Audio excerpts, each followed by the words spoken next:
Hello guys, welcome back to my channel. ಈ ವಿಡಿಯೋದಲ್ಲಿ ಬಂದು ಪ್ಲಾಂಟ್ ಆ್ಯಂಡ್ ಟ್ಯಾಂಕ್ ಬಂದು ಹೆಂಗೆ ಸೆಟಪ್ ಮಾಡೋದು ಸ್ಟೆಪ್ ಬೈ ಸ್ಟೆಪ್ ಪ್ರಾಸೆಸ್ ಬಂದು ಈ ವಿಡಿಯೋದಲ್ಲಿ ತಿಳಿಸ್ಕೊಟ್ಟಿದ್ದೀನಿ, ನೀವು ನೋಡ್ಬೋದು. ಪ್ಲಾಂಟ್ ಆ್ಯಂಡ್ ಟ್ಯಾಂಕ್ ಸೆಟ್ ಮಾಡಬೇಕಂದ್ರೆ ನಿಮಗೆ ಫಸ್ಟು ನೀವು ಚೂಸ್ ಮಾಡಬೇಕಾಗಿರೋದು ಸಾಯಿಲು, ಅಂದರೆ ಅಕ್ವೇರಿಯಂ ಸಾಯಿಲ್. ಅಕ್ವೇರಿಯಂ ಸಾಯಿಲ್ ಈಸ್ಕೊಳ್ಳೋದ್ರಿಂದ ಬಂದು ನಿಮಗೆ ಪ್ಲ್ಯಾಂಟ್ಸ್ ಗ್ರೋತ್ ಚೆನ್ನಾಗಿರುತ್ತೆ. ನಾರ್ಮಲ್ ಸಾಯಿಲಲ್ಲಿ ಬಂದು ಬೆಳೆಯೋಕ್ಕಾಗುತ್ತೆ, ಆದರೆ ಅದು ಬಂದು ಅಷ್ಟೊಂದು ಕ್ಲೀನಾಗಿ ಬೆಳೆಯೋಲ್ಲ ಪ್ಲ್ಯಾಂಟ್ಸ್ ಬಂದು. ನೀವು ಅಕ್ವೇರಿಯಂ ಸಾಯಿಲ್ ಯೂಸ್ ಮಾಡಿದ್ರೆ ನಿಮಗೆ ಪ್ಲ್ಯಾಂಟ್ಸ್ ಗ್ರೋತ್ ಬಂದು ಚೆನ್ನಾಗಿರುತ್ತೆ ಮತ್ತು ಕಲರ್ ಎನ್ಹ್ಯಾನ್ಸ್ ಆಗುತ್ತೆ, ಅಂದರೆ ಕಲರ್ ಬಂದು ಚೆನ್ನಾಗಿ ಬರುತ್ತೆ ಗಿಡದ ಬಂದು. ಇವಾಗ ನಾನು ನೋಡ್ತಾ ಇರೋದು ಬಂದು ಪ್ಲಾಂಟ್ ಆ್ಯಂಡ್ ಟ್ಯಾಂಕ್ ಸೆಟ್ ಮಾಡಿದ್ದೀನಿ. ಇವಾಗ ನೀವು ನೋಡ್ಬೋದು ನೋಡಿ, ಇದು ಬಂದು ಟ್ಯಾಂಕು 1 ಫೀಟ್ ಇಂಟು 1 ಫೀಟು ಮತ್ತು ಮೇಲ್ಗಡೆ ಬಂದು ಇದು ಲೈಟ್ ಹಾಕಿದ್ದೀನಿ.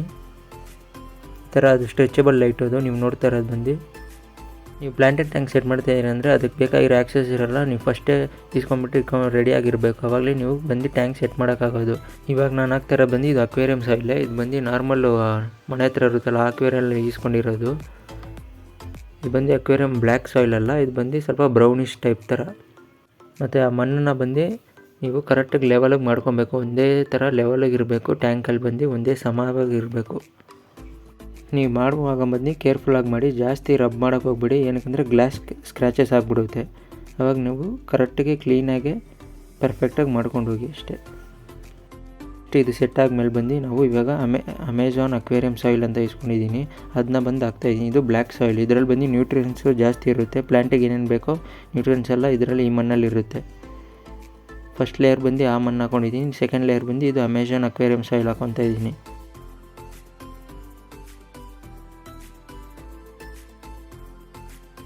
ಇದು ಮಣ್ಣು ಹಾಕಿದ್ಮೇಲೆ ಬಂದು ಆವಾಗಲೇ ಮಾಡಿ ಈ ಥರ ಅದು ಕಾಡು ಹಿಡ್ಕೊಂಡು ಬಂದು ಎಲ್ಲ ಕಡೆ ಈವನಾಗಿ ಸ್ಪ್ರೆಡ್ ಮಾಡ್ಕೊಬೇಕು, ಆವಾಗಲೇ ನಿಮಗೆ ಬಂದು ಕ್ಲೀನಾಗಿ ಕಾಣಿಸುತ್ತೆ. ಮತ್ತು ಒಂದು ಲೇಯರು ಆ ಮಣ್ಣು ಹಾಕಿದ್ಮೇಲೆ ಇದು ಬ್ಲ್ಯಾಕ್ ಸಾಯಿಲು ಇನ್ನೊಂದು ಲೇಯರ್ ಬರಬೇಕು.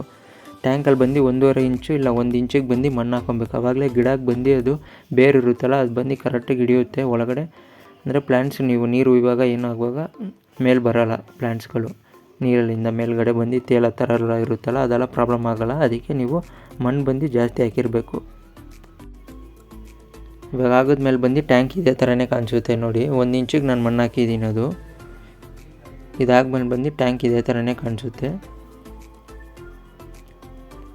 ಮತ್ತು ಲೈಟಾಗಿ ನೀರನ್ನ ಸ್ಪ್ರೇ ಮಾಡ್ಕೊಬೇಕು, ಏನಕ್ಕಂದರೆ ಅದು ಬಂದು ಸ್ವಲ್ಪ ಒದ್ದೆ ಇದ್ರೇ ನಾವು ಇವಾಗ ಗಿಡ ಇಕ್ತಾಯಿದ್ದೀನಿ, ಒಂದೊಂದು ಗಿಡ ಇಟ್ಕೊಂಬರ್ತೀನಿ, ಆವಾಗ ನಿಮಗೆ ಪರ್ಫೆಕ್ಟಾಗಿರುತ್ತೆ, ಒಳಗೆ ಹೋಗುತ್ತೆ ರೂಟ್ಸ್ ಎಲ್ಲ. ಈ ಥರ ಒಂದೊಂದು ಗಿಡ ಇಟ್ಕೊಂಬಂದಮೇಲೆ ಎಲ್ಲ ಗಿಡ ಇಕ್ಕಿದ್ಮೇಲೆ ಲೈಟಾಗಿ ಒಂದು ಕವರು ಇಲ್ಲ ಏನಾದ್ರು ಒಂದು ಚಿಕ್ಕ ಪೈಪ್ ಹಿಡ್ಕೊಂಡು ನೀರು ಬಿಡಬೇಕು. ಏನಕ್ಕಂದರೆ ಒಂದೇ ಸಲ ಫೋರ್ಸ್ ಆಗಿಬಿಟ್ಬಿಟ್ರೆ ನೀರು ಗಿಡಗಳೆಲ್ಲ ಮೇಲ್ಗಡೆ ಬಂದುಬಿಡುತ್ತೆ, ತೇಲಕ್ಕೆ ಸ್ಟಾರ್ಟ್ ಆಗಿಬಿಡುತ್ತೆ. ಮತ್ತು ನಿಮ್ಮ ಕಲ್ಚರ್ ಅಂದರೆ ನೀವು ಪ್ಲಾಂಟೆಡ್ ಟ್ಯಾಂಕ್ ಮಾಡಿರ್ತೀರಲ್ಲ ಅದೆಲ್ಲ ವೇಸ್ಟ್ ಆಗಿಬಿಡುತ್ತೆ. ಇವಾಗ ನಾನು ನೀರು ಉಯ್ದಿದ್ದೀನಿ, ನೀರು ಉಯ್ಯೋದು ಬಂದು ತೋರ್ಸೋಕ್ಕಾಗಿಲ್ಲ. ಇವಾಗ ನೀರು ಉಯ್ದಿದ್ದೀನಿ, ನೀರು ಉಯ್ದ ಮೇಲೆ ಈ ಥರ ಇರುತ್ತೆ ಟ್ಯಾಂಕು. ನೀವು ನೋಡಿದ್ರೆ ಗೊತ್ತಾಗುತ್ತೆ ನೋಡಿ, ಪ್ಲ್ಯಾಂಟ್ಸ್ ಎಲ್ಲ ಸ್ವಲ್ಪ ಡಲ್ಲಾಗಿದೆ, ಏನಕ್ಕಂದರೆ ಇವಾಗ ಇಕ್ಕಿದ್ದೀನಲ್ಲ ಅದು ಸ್ವಲ್ಪ ಬೇರೆ ಹಿಡ್ದು ಬೆಳೆಯೋಕ್ಕೆ ಬಂದು ಸ್ವಲ್ಪ ಟೈಮ್ ಆಗುತ್ತೆ. ಇದು ಬಂದು 1 ವಾರ ಆದಮೇಲೆ ಈ ವಿಡಿಯೋ ನಾನು ಅಟ್ಯಾಚ್ ಮಾಡಿರೋದು. ಇದು ಬಂದು 1 ವಾರ ಆದಮೇಲೆ ಬಂದು ನಿಮಗೆ ಹಿಂಗಿರುತ್ತೆ ನೋಡಿ ಟ್ಯಾಂಕು. ಎಲ್ಲ ಸ್ವಲ್ಪ ರೆಡಿಯಾಗಿದೆ, ಪ್ಲ್ಯಾಂಟ್ಸ್ ಎಲ್ಲ ಆ್ಯಕ್ಟಿವ್ ಆಗಿದೆ ನೋಡಿ ಪ್ಲ್ಯಾಂಟ್ಸು. ಇದು ಬಂದು ನೀವು ಸೆಟ್ ಮಾಡಿ ಒಂದು ವಾರ ತನಕ ಯಾವ ಮೀನು ಬಿಡೋಕೆ ಹೋಗಬೇಡಿ, ಏನಕ್ಕಂದರೆ ಮೀನು ಬಿಡೋದ್ರಿಂದ ಬಂದು ಅದು ರೂಟ್ಸ್ ಇನ್ನೂ ಅದು ಸೆಟ್ಲಾಗಿರಲ್ಲ.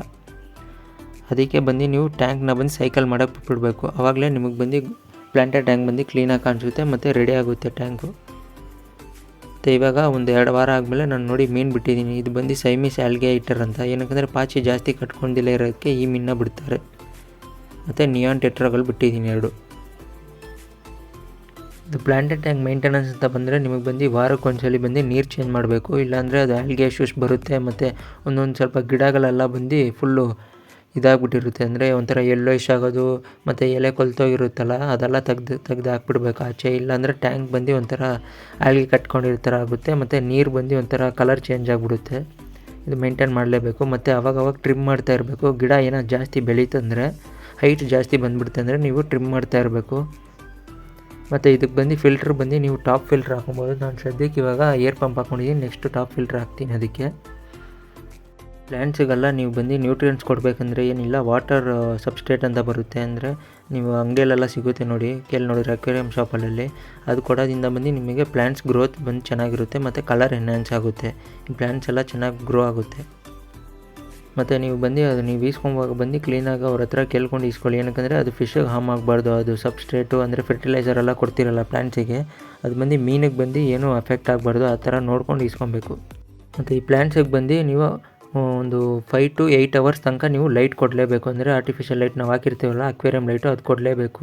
ಲೈಟ್ ಏನಕ್ಕೆ ಕೊಡ್ತಾಯಿದ್ದೀವಿ ಅಂದರೆ, ಇವಾಗ ಆಚೆಗಡೆ ನಾವು ಗಿಡ ಹಾಕಿರ್ತೀವಿ ಮನೆ ಹತ್ರ ಆಚೆಲ್ಲ, ಅದು ಬಿಸಿಲು ಬಿದ್ದು ನಿಮಗೆ ಕರೆಕ್ಟಾಗಿ ಬರುತ್ತಲ್ಲ, ಇದಕ್ಕೆ ಬಂದು ನಾವು ಒಳಗಡೆ ಇವಾಗ ಮೀನು ಟ್ಯಾಂಕಲ್ಲೆಲ್ಲ ಆ ಥರ ಸೂರ್ಯ ಇದು ಬೆಳಕು ಬರೋಕ್ಕೆ ಚಾನ್ಸ್ ಇಲ್ಲ. ಅದಕ್ಕೆ ಈ ಥರ ಆರ್ಟಿಫಿಷಿಯಲ್ ಲೈಟ್ ಹಾಕಿ ನಾವು ಬಂದು ಅದಕ್ಕೆ ಪ್ಲ್ಯಾಂಟ್ಸಿಗೆ ಬಂದು ಲೈಟ್ ಕೊಡ್ತಾಯಿದ್ದೀವಿ. ಅವಾಗ ಗಿಡಗಳು ಚೆನ್ನಾಗಿ ಬೆಳೆಯುತ್ತೆ. ಆದರೆ ಜಾಸ್ತಿ ಹೊತ್ತು ಹಾಕಬಾರ್ದು. ಜಾಸ್ತಿ ಹೊತ್ತು ಹಾಕೋದ್ರಿಂದ ಬಂದು ಆಲ್ಗೆ ಇಶ್ಯೂಸ್ ಬಂತೆ ಅಂದರೆ ಒಂಥರ ಪಾಚಿ ಕಟ್ಟಿದ ಥರ ಬರುತ್ತೆ ನಿಮಗೆ ಟ್ಯಾಂಕಲ್ಲಿ. ಮತ್ತು ಈ ಥರ ಪ್ಲ್ಯಾಂಟೆಡ್ ಟ್ಯಾಂಕಲ್ಲಿ ಬಂದು ನೀವು ಬಂದು ಫಿಲ್ಟ್ರ್ ಬಂದು ಜಾಸ್ತಿ ಪವರ್ ಇರೋದು ಇಕ್ಬಾರ್ದು. ಏನಕ್ಕಂದರೆ ಅದು ಬಂದು ಪ್ಲ್ಯಾಂಟ್ಸಿಗೆ ಡ್ಯಾಮೇಜ್ ಆಗೋಕ್ಕೆ ಚಾನ್ಸ್ ಇದೆ. ನೀವು ಬಂದು ಲೈಟು ಒಂಥರ ಚಿಕ್ಕದು ಹ್ಯಾಂಗ್ ಆನ್ ಫಿಲ್ಟ್ರ್ ಬರುತ್ತೆ ನೋಡಿ, ಅದು ಹಾಕ್ಕೊಂಡ್ರೆ ಬೆಸ್ಟ್. ಏನಕ್ಕಂದರೆ ಪ್ಲ್ಯಾಂಟ್ಸಿಗೆ ಏನು ಡ್ಯಾಮೇಜ್ ಆಗೋಲ್ಲ. ಅವಾಗ ಬಂದು ನಿಮಗೆ ಪ್ಲ್ಯಾಂಟೆಡ್ ಟ್ಯಾಂಕ್ ಮಾಡಿರೋದು ಬಂದು ಕರೆಕ್ಟಾಗಿ ಕ್ಲೀನಾಗಿರುತ್ತೆ ನಿಮಗೆ.